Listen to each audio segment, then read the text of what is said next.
Ethics has been defined as a set of morals, principles, and the rules of conduct recognized in respect to a particular class or human actions or a particular group.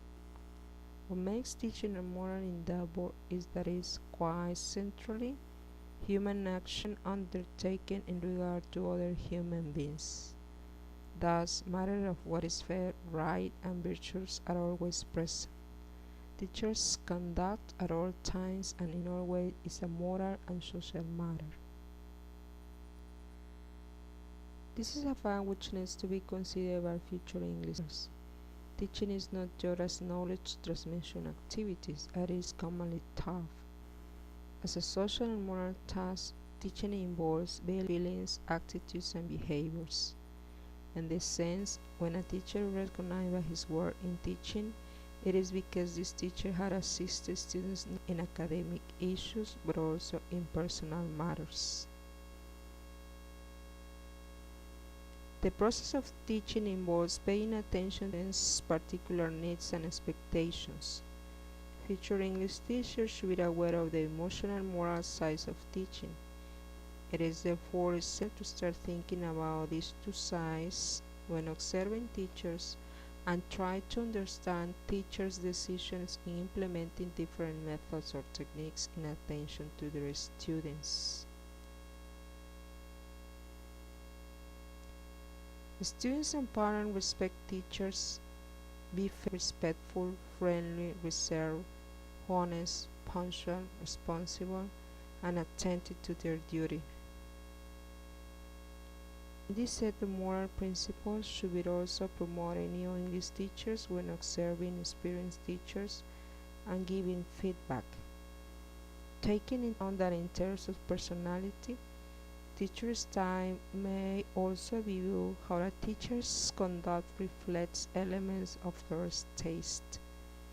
For example, a teacher's use of time and space in the classroom, the way she organizes and manages the classroom environment, and her instructional methods are often influenced by her personal preferences.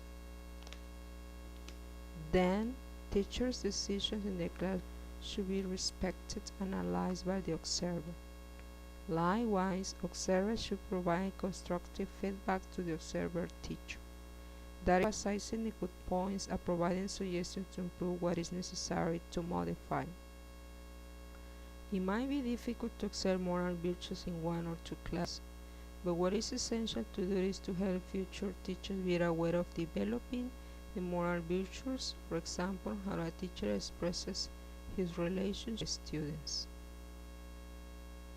According to Sachs 1993, professional virtues in teaching are the virtues of bravery, friendliness, truthfulness, and justice.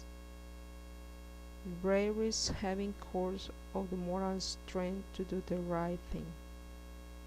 In teaching is expressed when a teacher exhibits practical reasoning in difficult, turbulent, or troubled circumstances in pursuit of long commitments that are morally desirable. Friendship is a relationship between two people who have affection for each other and who recognize each other's affection.